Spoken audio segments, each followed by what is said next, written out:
Welcome to Flashback Tracks. Travel back in time each Friday to an era of big hair, leg warmers, and Walkmans. Far out. Veg out with some clips from Downtime Broadcasting's promotional audio cassette magazine from the 80s and 90s, right here on the World Wide Web. The following article is reprised with permission of Adweek magazine and is entitled At the PX, Marketers Marching to Different Drummer by Peter Oberlink. The military is developing a top-secret airplane known as the stealth bomber, which is invisible to radar. Well, the military has been harboring another secret that might be called the stealth market. It's a global system of on-base military retail outlets that until recently has been all but invisible to much of the marketing community. The military is a significant market, but no one's really done a good job of marketing it yet, says John DeRue of Claritas, a market research firm. It's big, concurs Spencer Hapoinu of Sage Worldwide, but not many people have paid attention to it. How big is it? Worldwide, the military community, which includes active duty and retired personnel, paid reservists, spouses, and dependents, numbers about 12.2 million. To serve this large concentrated population, the military operates a system of 493 on-base exchanges and commissaries from Manila to Massachusetts, from Dusseldorf to the Dakotas. With growing sophistication, this retail arm of the service is racking up sales figures that put it on a par with the world's major merchandisers, nearly $12 billion in sales every year.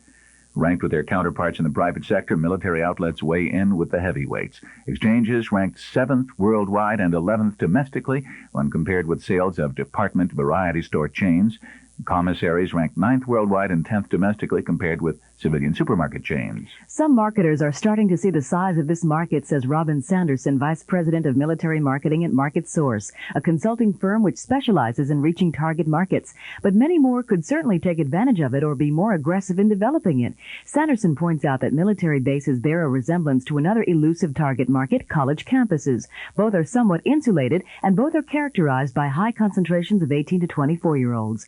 What we stress to marketers in these markets, she adds, is that young people in the 18 to 24-year-old group are still developing brand loyalties, which can translate into lifetime consumer habits. The difficulty is that military personnel represent a market segment that can't always be reached in the same ways as the civilian population.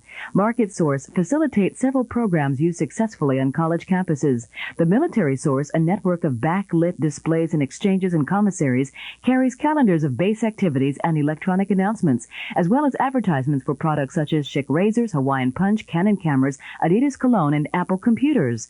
The units are distinctive in that display advertising is otherwise absent at point of purchase, not to mention anywhere else on the base. Market Source recently tried event sponsorship as another way to sneak commercialism onto military bases, getting Chivas Regal to sponsor an all-military golf tournament. And next spring, the marketing company is initiating giveaways of patron packs containing product samples in cooperation with the Army Air Force Exchange Service, the AFES, Navy Resale and Services Support Office, NAVRESO, and the Marines. The accent is on snacks and health and beauty aids, as well as coupons. Participants in similar programs on campuses, claims Sanderson, see sales for their products rise by as much as 10% in these markets. Certain aspects of military life lend themselves especially well to some products. For example, AT&T Long Distance, in recognizing the nomadic lifestyles of military people, made some smart moves to get a bigger piece of military action after signing agreements with AFES and NAVRESO to provide 26,500 payphones to Army, Air Force, and Navy bases in territories previously operated by the old Bell system. AT&T launched a campaign to raise awareness and stimulate use of long-distance service. Because direct mail, which AT&T uses heavily for promotion in traditional markets, is impractical with a shifting military population, the long-distance company developed life guide booklets containing information on such pertinent military topics as temporary lodging, moving, childcare, and so forth. The fast-paced schedules typical of military life have created opportunities for fast food companies, which are also making inroads onto military bases. AAFES went into business for itself with 89 Burger King franchises. It builds the facilities and operates them and also retains the profits. The Campbell Soup Company, astutely taking notice of the fact that there are more microwave ovens per capita in the military than among the civilian population, another byproduct of the military's on-the-go lifestyle, is successfully pushing a new line of microwavable food products, especially its Great Starts breakfast entrees and sandwiches. Ad copy has changed from a truckload of good food to a convoy of good food.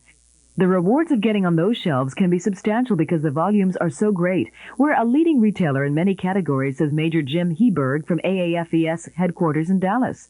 For example, we're the biggest retailer of Kodak film in the country. We also sell more records, CDs, and tapes than anyone in the world. We generate more than $10 million annually in sales of telephone equipment, and sales of consumer electronics do better than $200 million. According to Heberg, credit cards are assuming a greater presence, lured by the average military sales ticket of $55. Sears Roebuck & Company's Discover card is accepted at exchanges, and beginning this month, military personnel can obtain MasterCard through M-Bank USA of Wilmington, Delaware. Heberg estimates that MasterCard will be gaining some 50,000 new credit card users from in-store applications on military installations. Activities such as this certainly indicates that the military market is no longer undercover. It grows more and more visible by the day. Whether marketers can mount effective strategies to capture a share of that business, however, remains to be seen. Travel back in time with us next Friday as we share more clips from the 80s and 90s on another rad episode of Flashback Tracks, exclusively on Promo Corner. Time to bounce.